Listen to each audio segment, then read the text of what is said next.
چار چیزیں ایسی ہیں جس شخص کے اندر پائی جائیں وہ خالص اور پکا منافق ہے۔ اذا تمنا خانہ، جب اس کے پاس امانت رکھی جائے خیانت کرے۔ تو منافق خائن ہوتا ہے، جب بھی امانت رکھی جائے وہ خیانت کرتا ہے۔ اور ہم اس نبی کے ماننے والے ہیں جن کے گھر کے گرد کافروں نے محاصرہ کیا ہے، ننگی تلواریں لیے کھڑے ہیں کہ آج حضور کی زندگی کا چراغ بجھا دیں گے۔ وہ باہر تلواریں لہرا رہے ہیں اور حضور علی کو وصیت کر رہے ہیں کہ صبح ان کی امانتیں واپس کر کے تم بھی مدینے پلٹ آنا۔ ہم اس نبی کے ماننے والے ہیں، تو کس طرح ہم امانت میں خیانت کر سکتے ہیں؟ اس شخص کا دین ہی نہیں ہے جس کے پاس امانت نہیں ہے۔ اور امانت صرف مال کی نہیں ہے، المجالس بالامانہ۔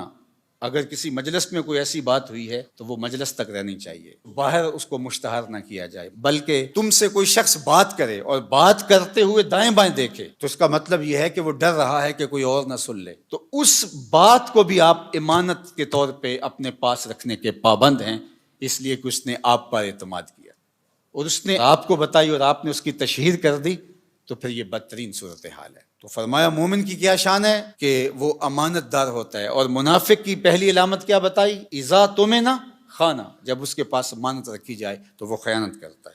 واذا حدث کذب، اور جب وہ بولتا ہے جھوٹ ہی بولتا ہے۔ مومن کا جھوٹ سے تعلق کیا؟ مومن تو سچ کا خوگر ہے، مومن کی زبان سے تو خیر پھوٹے گی، سچائی پھوٹے گی، جھوٹ کیسے پھوٹ سکتا ہے؟ اور ایک حدیث میں آیا، حضور نے فرمایا الا انبئکم باکبر الکبائر، میں تمہیں بڑے بڑے گناہوں کی خبر نہ دوں؟ جو بڑے گناہ ہیں ان میں بھی جو بڑے ہیں ان کی خبر نہ دوں؟ تو صحابہ نے کہا کیوں نہیں حضور، ارشاد فرمائیے۔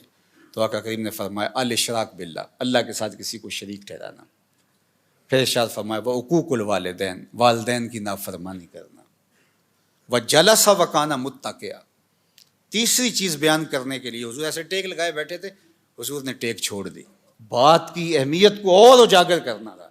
اور پھر حضور نے فرمایا الا وقول الزور، الا وقول الزور، الا وقول الزور، اور جھوٹ بولنا، جھوٹ بولنا، جھوٹ بولنا۔ پہلے تو ٹیک چھوڑی اور پھر حضور اتنی بار یہ لفظ بولا کہ صحابہ کہتے ہیں کہ ہمیں بار بار آ رہا تھا کہ حضور اب سکوت اختیار فرما لیں، ہمیں بات کی اہمیت کی سمجھ آ گئی، لیکن حضور بار بار کہتے تھے الا وقول الزور، الا وقول الزور۔ اور شہادت الزور کے لفظ بھی ہیں، جھوٹی گواہی دینا اور جھوٹ بولنا، تو یہ جھوٹ اتنی بری بات ہے۔ اور ہم سمجھتے ہیں کہ یہ فن ہے، جھوٹ نہ بولیں تو سودا ہی نہیں بکتا۔ میں کہتا ہوں جاپان والوں کا کیسے بک جاتا ہے؟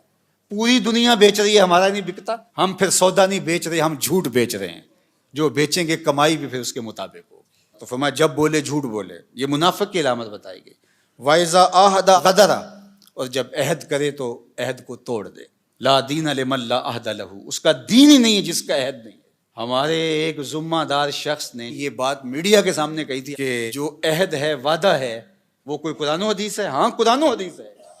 لا دین لمن لا عہد لہ، جس کے پاس عہد کی پاسداری نہیں، اس کے پاس دین ہی نہیں ہے۔ اللہ اکبر، یہ دین ہے ہمارا۔ وَإِذَا خَاصَمَ فَجَرَ، اور فرمایا کہ جب وہ کسی سے لڑتا ہے، جھگڑا ہو جاتا ہے، کسی سے الجھاؤ بن جاتا ہے تو گالیاں بکنا شروع کر دیتا ہے۔